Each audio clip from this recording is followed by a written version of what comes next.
रायपुर में राष्ट्रीय खेल दिवस कार्यक्रम का हुआ आयोजन। उप मुख्यमंत्री अरुण साव कार्यक्रम में हुए शामिल। उप मुख्यमंत्री ने की रायपुर प्रीमियर लीग के आयोजन की घोषणा। कोंडागांव में मंत्री केदार कश्यप ने किया विकास कार्यों का भूमि पूजन और लोकार्पण। केदार कश्यप ने क्षेत्रवासियों से किया संवाद, समस्याएं सुनकर शीघ्र निराकरण कर दिया आश्वासन। रायपुर में पिछड़ा वर्ग एवं अल्पसंख्यक विकास विभाग की समीक्षा बैठक। मंत्री श्याम बिहारी जायसवाल ने की अध्यक्षता। विभागीय संरचना की दी जानकारी। कोंडागांव में 50 युवतियों का नगर सेना में हुआ चयन। सेना में चयनित होने पर सम्मान समारोह आयोजित। विधायक लता उसेंडी ने दीप जलाकर किया कार्यक्रम का शुभारंभ। कोंडागांव में एसपी ने प्रार्थियों को लौटाए गुम हुए मोबाइल। साइबर सेल ने अभियान चलाकर ढूंढे 115 मोबाइल। गुम मोबाइलों में आईफोन 1 प्लस भी शामिल।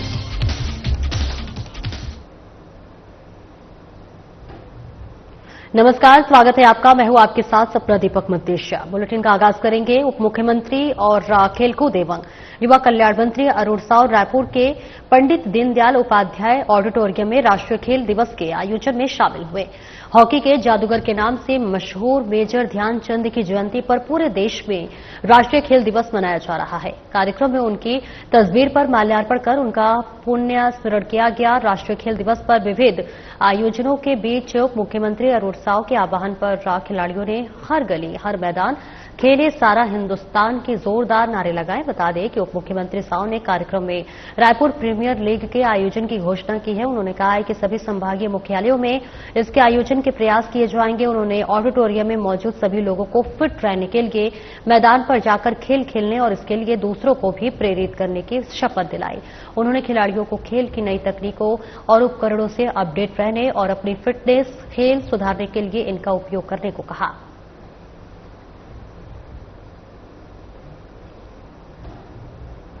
कोंडागांव वन और जलवायु परिवर्तन मंत्री केदार कश्यप ने जिले के मर्दापाल और बयानार में लगभग 1 करोड़ रुपए के विकास कार्यों का भूमि पूजन और लोकार्पण किया, जिसमें मर्दापाल क्षेत्र के लिए 55 लाख रुपए और बयानार क्षेत्र के लिए 45,99,000 रुपए के विभिन्न विकास कार्यों का भूमि पूजन और लोकार्पण शामिल है। इस अवसर पर मंत्री कश्यप ने क्षेत्रवासियों से सीधे संवाद कर उनकी समस्याएं सुनी और शीघ्र निराकरण का आश्वासन दिया। कार्यक्रम को संबोधित करते हुए उन्होंने कहा कि राज्य सरकार की जन कल्याणकारी योजनाओं को लाभ प्रत्येक व्यक्ति तक पहुंचाया जा रहा है। इसके साथ ही सरकार की सर्वोच्च प्राथमिकता बच्चों को गुणवत्तापूर्ण शिक्षा उपलब्ध कराना है और उन्होंने बताया कि जिले के दूरस्थ अंचलों में शिक्षा व्यवस्था को सुदृढ़ बनाने के लिए शासन और प्रशासन सतत प्रयासरत हैं। शिक्षा विभाग के अधिकारियों को निर्देश देते हुए उन्होंने कहा कि जर्जर विद्यालय भवनों की आवश्यकता अनुसार मरम्मत कार्य और एक नए भवनों का निर्माण कार्य को प्राथमिकता से करें। मंत्री कश्यप ने विद्यालयों में गठित समितियों की नियमित बैठक सुनिश्चित करने और ग्रामीणों पालकों को बच्चों की पढ़ाई की जानकारी लेने के लिए सक्रिय भागीदारी निभाने का आह्वान किया।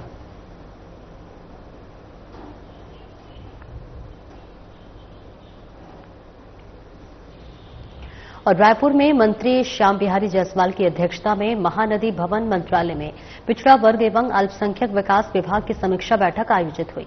बैठक में प्रमुख सचिव सोन मणि बोरा ने विभागीय मंत्री का पुष्पगुच्छ से स्वागत किया और विभागीय संरचना की विस्तृत जानकारी दी। आपको बता दें कि बैठक के दौरान मंत्री जायसवाल ने विभागीय अधिकारियों से पिछड़ा वर्ग एवं अल्पसंख्यक विकास विभाग के अंतर्गत आने वाले आयोग और बोर्ड की जानकारी ली। साथ ही विभाग द्वारा संचालित योजनाओं और छात्रों को मिलने वाली छात्रवृत्ति पर भी विस्तार से चर्चा की। इस दौरान सरगुजा, दुर्ग और बस्तर संभागों में एक 500 सीटर छात्रावास निर्माण के प्रस्ताव पर विचार विमर्श किया गया। वहीं मंत्री श्याम बिहारी जायसवाल ने कहा कि मुख्यमंत्री विष्णुदेव साय की अगुवाई में संचालित योजनाएं राज्य में बदलाव का प्रतीक बन रही है। इस दौरान बैठक में विभागीय अपर संचालक, उप संचालक और उपायुक्त स्तर के अधिकारी उपस्थित रहे।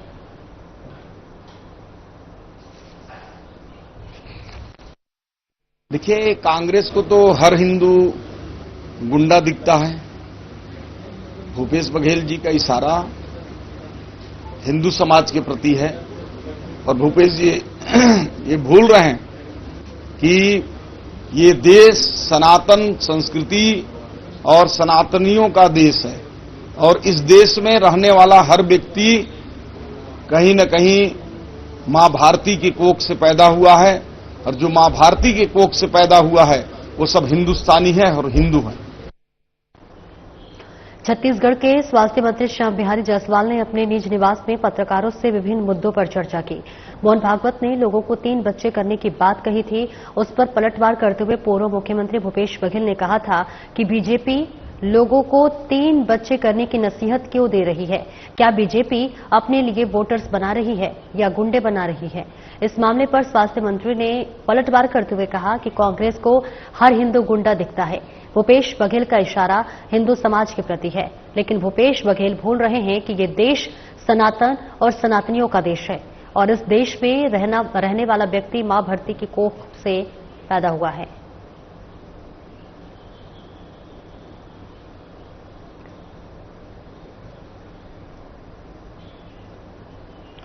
आगे बढ़ेंगे। छत्तीसगढ़ के स्वास्थ्य मंत्री श्याम बिहारी जायसवाल ने अपने निज निवास पे पत्रकारों से विभिन्न मुद्दों पर चर्चा की, जहां स्वास्थ्यकर्मियों की हड़ताल के कारण टीकाकरण प्रभावित हो रहा है, जिसके कारण कई बच्चों को टीका नहीं लग पा रहा है।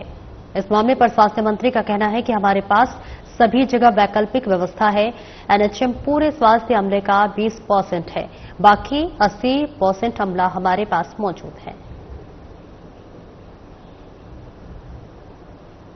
ये समानतः नए पदाधिकारियों के गठन के बाद ये पहली बैठक है, तो हमारे राष्ट्रीय स्तर के भी हमारे वरिष्ठ नेतागण आ रहे हैं, उनका मार्गदर्शन मिलेगा और ये सतत प्रक्रिया का एक हिस्सा है और सतत रूप से इस प्रकार की बैठकें हमारी चलती। छत्तीसगढ़ के स्वास्थ्य मंत्री श्याम बिहारी जायसवाल ने अपने निज निवास पर पत्रकारों से विभिन्न मुद्दों पर चर्चा की। नए पदाधिकारियों के गठन के बाद की पहली बैठक पर स्वास्थ्य मंत्री श्याम बिहारी जायसवाल ने कहा कि नए पदाधिकारियों के गठन के बाद ये पहली बैठक है। हमारे राष्ट्रीय स्तर के सभी वरिष्ठ नेता हमें इसमें शामिल होंगे, उनका मार्गदर्शन मिलेगा और ये सतत प्रक्रिया का एक हिस्सा है, तो सतत रूप हमारी ये बैठकें चलती हैं। और आगे बढ़ेंगे। जहां रायपुर में सांसद एवं वरिष्ठ बीजेपी नेता बृजमोहन अग्रवाल ने दीनदयाल उपाध्याय ऑडिटोरियम में राष्ट्रीय खेल दिवस पर आयोजित भव्य कार्यक्रम के दौरान सांसद खेल महोत्सव के लोगों का विमोचन किया और आयोजन की औपचारिक घोषणा की। ये महोत्सव आगामी 21 सितंबर से 25 दिसंबर तक आयोजित किया जाएगा। इस अवसर पर उन्होंने बताया कि सांसद खेल महोत्सव के अंतर्गत रायपुर लोकसभा क्षेत्र की सभी 9 विधानसभाओं में ब्लॉक स्तर पर स्कूल एवं कॉलेजों की प्रतियोगिताएं आयोजित होंगी और इनमें 12 खेल विधाओं के अंतर्गत लगभग 10,000 खिलाड़ी भाग लेंगे। महोत्सव का मुख्य उद्देश्य प्रत्येक व्यक्ति को खेलों से जोड़ना और गांव-गांव, घर-घर में छिपी हुई खेल प्रतिभाओं को सामने लाकर उन्हें राष्ट्रीय और वैश्विक स्तर पर मंच उपलब्ध कराना है। इस अवसर पर उप मुख्यमंत्री अरूण साव, छत्तीसगढ़ राज्य युवा आयोग अध्यक्ष बिशप विजय सिंह तोमर, अंतर्राष्ट्रीय क्रिकेटर शशांक सिंह, खेल विभाग के अधिकारी कर्मचारी सहित बड़ी संख्या में खिलाड़ी और युवा उपस्थित रहे।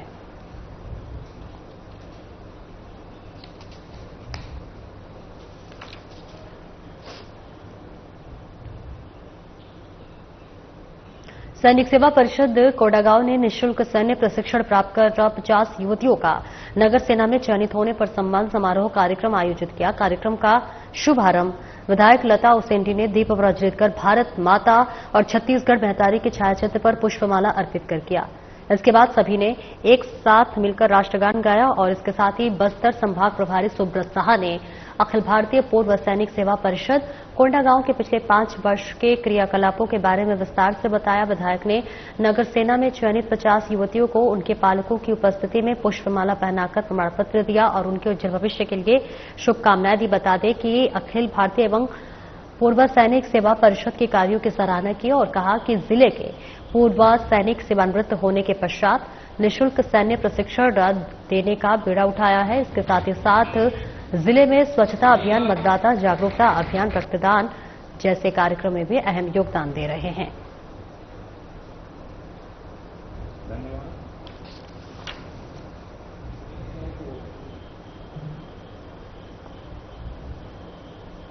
और आगे बढ़ेंगे जहां कोंडागांव में मूल मूला परिक्षेत्र एवं माकड़ी परिक्षेत्र की सीमा के अंतर्गत आने वाले ग्राम फूका गिरोला द्वारा जंगल की कटाई कर वन भूमि पर हल जोता कर कब्जा जमाया रहा था।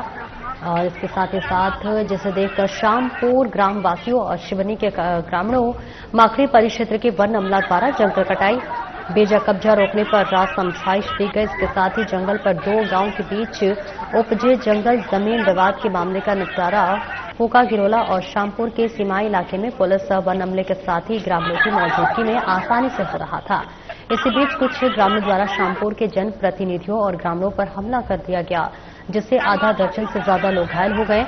बता दें कि सभी घायलों को जिला अस्पताल में उपचार के लिए लाया गया है, जहां से कुछ को बेहतर उपचार के लिए हायर सेंटर रेफर करने की तैयारी चल रही है।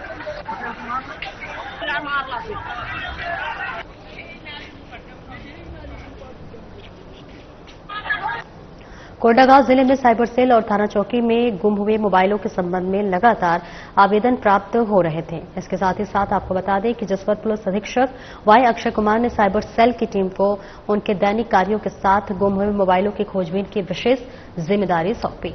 अतिरिक्त पुलिस अधीक्षक कौशलेंद्र देव पटेल और उप पुलिस अधीक्षक साइबर सेल सतीश कुमार भार्गव के मार्गदर्शन में साइबर सेल टीम लगातार गुम हुए मोबाइल की तलाशी में लगे हुए हैं, जिससे विगत 1 महीने में साइबर सेल की टीम को 115 गुम हुए मोबाइल को रिकवर करने में सफलता मिली है, जिसका वर्तमान बाजार मूल्य करीबन 25 लाख रुपए है। साइबर सेल द्वारा रिकवर किए गए मोबाइल छत्तीसगढ़ के विभिन्न जिलों बस्तर, बीजापुर, रायपुर, बिलासपुर, दुर्ग और अन्य जिलों के अलावा सीमावर्ती राज्यों ओडिशा, महाराष्ट्र, तेलंगाना से रिकवर किया गया है। आपको बता दें कि मोबाइल लौटाते हुए उनके मालिकों को मोबाइल संभाल कर रखने की समझाइश दी गई और मोबाइल उपयोग से पूर्व उन्हें एक बार फॉर्मेट कर उपयोग करने की सलाह दी गई है। कई मोबाइल स्वामी ने बताया है कि वे अपने मोबाइल वापसी की उम्मीद खो चुके थे। उन्हें दोबारा मोबाइल पाकर पुलिस का धन्यवाद किया।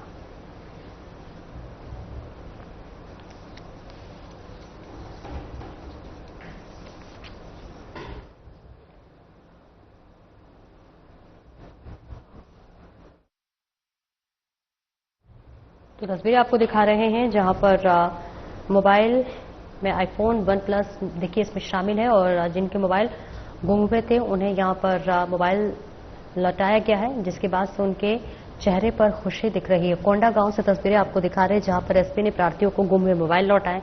साइबर सेल ने अभियान चलाकर 115 मोबाइल ढूंढे हैं। गुम हुए मोबाइलों में आईफोन 1 प्लस भी शामिल है। तो कोंडागांव जिले में साइबर सेल और थाना चौकी में गुम हुए मोबाइलों के संबंध में लगातार आवेदन प्राप्त हो रहे थे। आगे बढ़ेंगे। रायपुर में मंत्री श्याम बिहारी जायसवाल की अध्यक्षता में महानदी भवन मंत्रालय में पिछड़ा वर्ग एवं अल्पसंख्यक विकास विभाग की समीक्षा बैठक आयोजित हुई। बैठक में प्रमुख सचिव सोनमणि बोरा ने विभागीय मंत्री का पुष्पगुच्छ से स्वागत किया और विभागीय संरचना की विस्तृत जानकारी दी। बता दें कि बैठक के दौरान मंत्री जायसवाल ने विभागीय अधिकारियों से पिछड़ा वर्ग एवं अल्पसंख्यक विकास विभाग के अंतर्गत आने वाले आयोग और बोर्ड की जानकारी ली। साथ ही विभाग द्वारा संचालित योजनाओं और छात्रों को मिलने वाली छात्रवृत्ति पर भी विस्तार से चर्चा की। इस दौरान सरगुजा, दुर्ग और बस्तर संभागों में एक 500 सीटर छात्रावास निर्माण के प्रस्ताव पर विचार विमर्श किया। तो वहीं मंत्री श्याम बिहारी जायसवाल ने कहा कि मुख्यमंत्री विष्णु देवसाई की अगुवाई में संचालित योजनाएं राज्य में बदलाव का प्रतीक बन रही हैं। इस दौरान बैठक में विभागीय अपर संचालक, उप संचालक और उपायुक्त स्तर के अधिकारी उपस्थित रहे।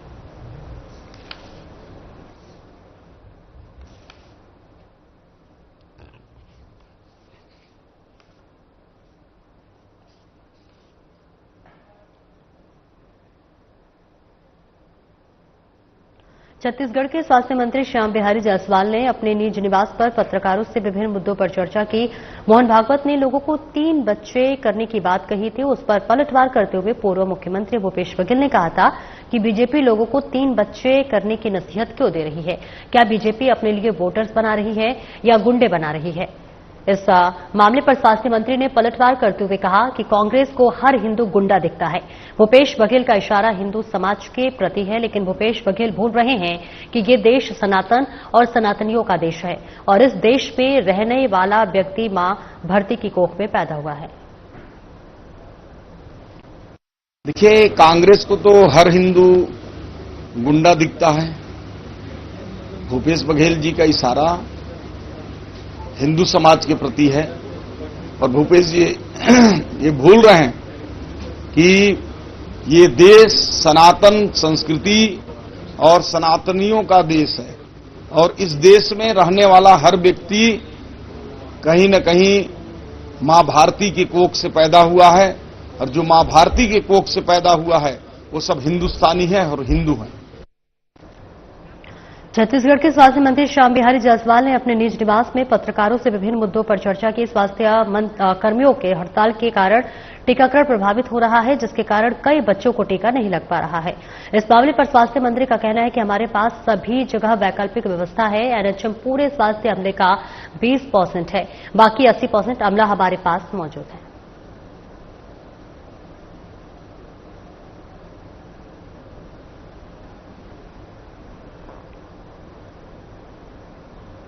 छत्तीसगढ़ के स्वास्थ्य मंत्री श्याम बिहारी जायसवाल ने अपने निज निवास पर पत्रकारों से विभिन्न मुद्दों पर चर्चा की। नए पदाधिकारियों के गठन के बाद पहली बैठक पर स्वास्थ्य मंत्री श्याम बिहारी जायसवाल ने कहा कि नए पदाधिकारियों के गठन के बाद ये पहली बैठक है। हमारे राष्ट्रीय स्तर के सभी वरिष्ठ नेता इसमें शामिल होंगे, उनका मार्गदर्शन मिलेगा और ये सतत प्रक्रिया का एक हिस्सा है।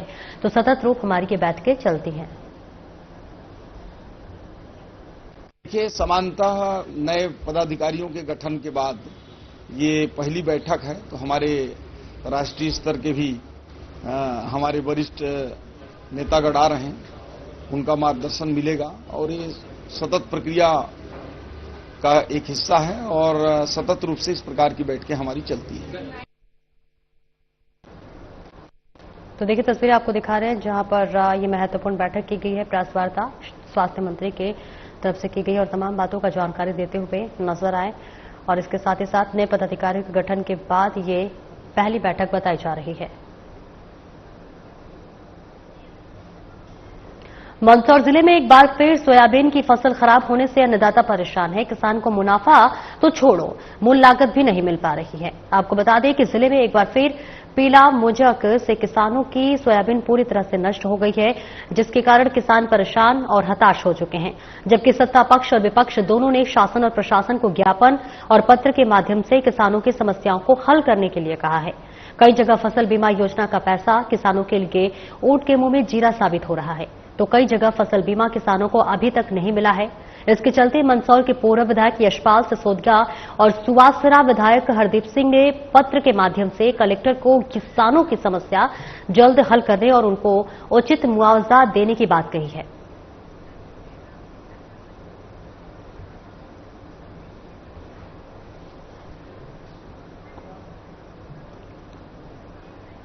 नीति आयोग ने रायपुर में राष्ट्रीय परामर्श कार्यशाला आयोजित की है। इस कार्यशाला का उद्देश्य राष्ट्रीय शिक्षा नीति 2020 की भावना को मूर्त रूप देते हुए शिक्षा व्यवस्था को अधिक न्यायपूर्ण और समावेशी बनाने में मेंटरशिप की भूमिका पर गहन विचार विमर्श कर राष्ट्रीय फ्रेमवर्क बनाना है।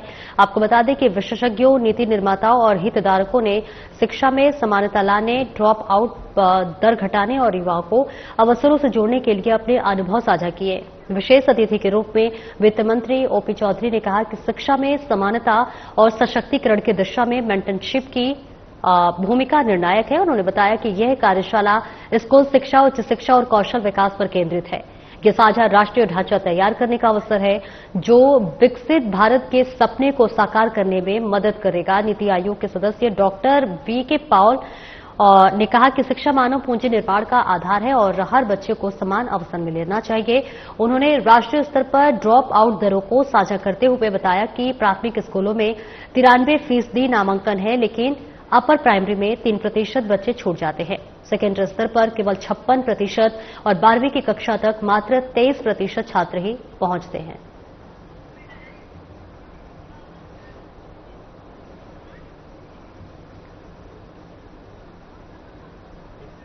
नीति आयोग ने राष्ट्रीय परामर्श कार्यशाला का आयोजन किया, जहां कार्यशाला का उद्देश्य राष्ट्रीय शिक्षा नीति 2020 की भावना को मूर्त रूप देते हुए शिक्षा व्यवस्था को अधिक न्यायपूर्ण और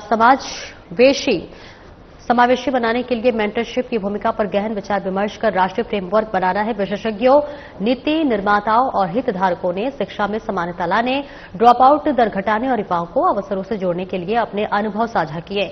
वित्त मंत्री चौधरी ने अपने जीवन अनुभव साझा करते हुए कहा कि मैंने गांव के सरकारी स्कूल में 10वीं और 12वीं तक की पढ़ाई की है, जहां बुनियादी सुविधाएं भी नहीं थी। 17 वर्षों की औपचारिक शिक्षा के बाद भी अनेक युवाओं को यह स्पष्ट नहीं होता कि जीवन में आगे क्या करना है। करियर गाइडेंस और मेंटरशिप कमी को दूर कर सकती है। उन्होंने स्थानीय भाषा और संस्कृति आधारित शिक्षा पर बल देते हुए कहा कि बस्तर जैसे क्षेत्र के बच्चों के जीवन का जुड़ाव जंगलों और झरनों से, उन्हें इसी के अनुरूप अक्षर ज्ञान देना चाहिए। एनईपी 2020 का स्थानीय बोलगो पर फोकस सही दिशा है।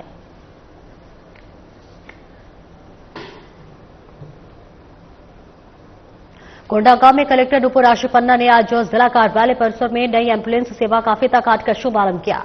यह एम्बुलेंस एसबीआई फाउंडेशन द्वारा जिला प्रशासन को प्रदान की गई है। इसका संचालन स्वास्थ्य विभाग द्वारा आवश्यकता अनुसार जिले में मरीजों के परिवहन के लिए की जाएगी।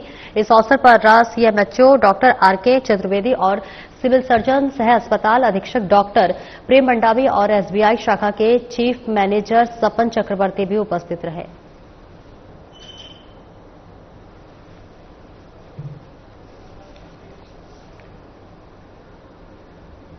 मनेन्द्रगढ़ जिले के शासकीय हायर सेकेंडरी स्कूल कोटाडोल में अतिथि शिक्षक महेंद्र प्रजापति द्वारा छात्र शुभचरण कुजूर की बर्बर पिटाई का मामला तूल पकड़ता जा रहा है। छत्तीसगढ़ सर्व आदिवासी समाज ने इस घटना को गंभीर मानते हुए 5 सदस्यीय जांच समिति की गठित की है। इसमें पूर्व विधायक गुलाब कमरो, शरद सिंह, विजयराज सिंह, भगवान सिंह खैरवार और संतोष कमरो शामिल रहे। आपको बता दें कि जांच दल आज कोटाडोल पहुंचा और पीड़ित छात्र और प्राचार्य से चर्चा की, साथ ही विद्यालय परिसर का निरीक्षण भी किया। वहीं समिति ने कहा कि शिक्षा के मंदिर में इस प्रकार की घटना शर्मनाक है। दोषी शिक्षक पर शीघ्र ही सख्त कार्रवाई होनी चाहिए। आरोप है कि एफआईआर दर्ज होने के बावजूद शिक्षा विभाग ने अब तक कोई प्रशासनिक कार्रवाई नहीं की है और आरोपी शिक्षक जेल भी दाखिल नहीं हुआ है, जिसके चलते सर्व आदिवासी समाज ने चेतावनी देते हुए कहा है कि यदि मामले में प्रशासन ने ठोस कदम नहीं उठाया तो आंदोलन किया जाएगा।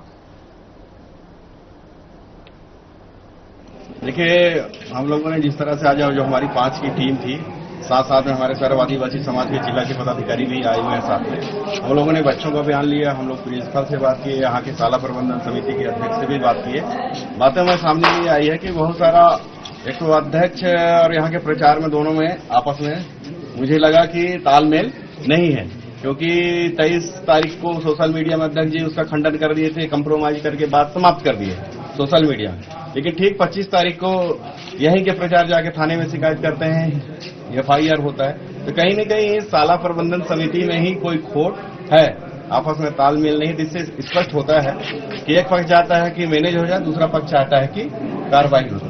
यहाँ पर आदिवासी समाज का मामला है। हम लोगों ने हमारे सर्व आदिवासी समाज के अध्यक्ष शरण सिंह जी हैं, भगवान भैया प्रदेश के उपाध्यक्ष हैं, बहुत सारे अलग अलग हम लोगों ने बयान भी लिया है, कथन भी लिया है, उनका हस्ताक्षर भी लिए हैं। ये सारी हम रिपोर्ट वहाँ प्रदेश को सौंपेंगे। प्रदेश ने के बाद जो आयोग में जाएगी ये बात, तो निश्चित रूप से हम चाहेंगे। और बहुत सारी विद्यालय में कमियां देखने को मिली है। अगर बात करें तो इस विद्यालय में लगातार शासकीय हायर सेकेंडरी स्कूल कोटाडोल सूचियों में बना हो, चाहे 36 बच्चों का भविष्य की बात हो, चाहे बच्चों की पिटाई की बात हो। एक आध मामले और ऐसे आए हैं जो मैं आपको नहीं बता सकता, लेकिन हमने प्रचार को कान में बताया है कि आप यहाँ के गार्जियन हैं, प्रचार है, आपकी जिम्मेदारी है।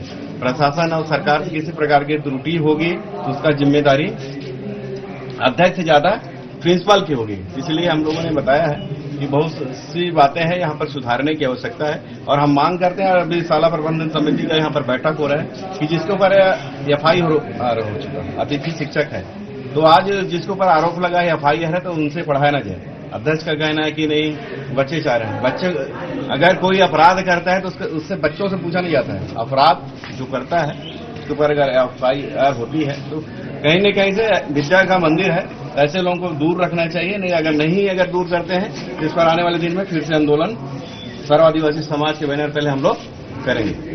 मैं जो यहाँ सर्व आदिवासी समाज से जो आए हुए थे सदस्य थे, उनको मैं उसके बारे में अवगत कराया। जो लड़का को पिटाई उटाई किए थे उसके लिए मैं रिपोर्ट कर चुका हूँ। उस आवेदन को भी हमारे द्वारा दिखाया गया और टीचर को भी समझाइश दिया गया कि आपको इस तरीके से गलती नहीं करना चाहिए था। और अभी उसको निकालने के संबंध में कार्यवाही शिक्षा समिति के द्वारा किया जा रहा है। अभी तक पूरा नहीं हुआ है। मतलब कहीं न कहीं आप ये मानते हैं कि शिक्षक से गलती हुई है? तो गलती तो हुई है, उनको उतना नहीं मारना चाहिए था। जो भी उनको भूल से हुआ है, जैसा भी हो, या उसका उद्दंडता के कारण हुआ, पर उनको उतना नहीं करना चाहिए। सुनने में ये आ रहा है एफआईआर होने के बाद भी वो टीचर बच्चों को पढ़ा रहा है। नहीं, अभी तो एक दिन आए थे पढ़ाने के लिए। अभी वो जिला शिक्षा अधिकारी कार्यालय चले गए हैं तो स्पष्टीकरण के लिए। अभी तक आपकी तरफ से शिक्षक के द्वारा कोई एक्शन नहीं लिया गया है? मेरे तरफ से थाना में सूचना कर दिया गया है, टीचर को भी हिदायत दे दिया गया है। सिर्फ हिदायत दिया है आप? उसको लिखित स्पष्टीकरण के लिए बोला हूं। समिति फिलहाल इस बुलेटिन में इतना ही। नमस्कार।